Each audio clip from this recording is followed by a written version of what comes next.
هناك عدو غير بني صهيون الآن يفعل فضيحة ويصنع أكبر وصمة عار في تاريخ العروبة والإسلام الآن، وأطفال غزة يقتلون. السعوديون يرقصون ويغنون في موسم عار، موسم خيانة وفضيحة. السعوديون يرقصون ويمرحون في نفس اللحظة التي يقتل ويقصف أطفال غزة وفلسطين.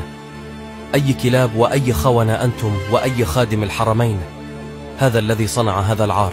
السعودية لن يغفر لها هذا طول تاريخها.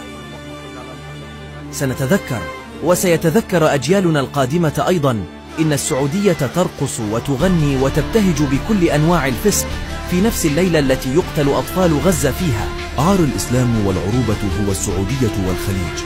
اليوم منبذخ بجهل كبير، فهم يشترون اللاعبين مثلما يشترون الجمال قبلا. لك أن تتخيل أنهم يقيمون الحفلات والمأدوبة تلو المأدوبة مصاحبة بالغناء والرقص والفجور، والمسجد الأقصى يقصف ويدنس. هل عرفتم اليوم عن خذلان العرب؟ مصدره وأساسه هؤلاء الجهلة. ما فعلوه عار وخذلان كبير لن يمحى.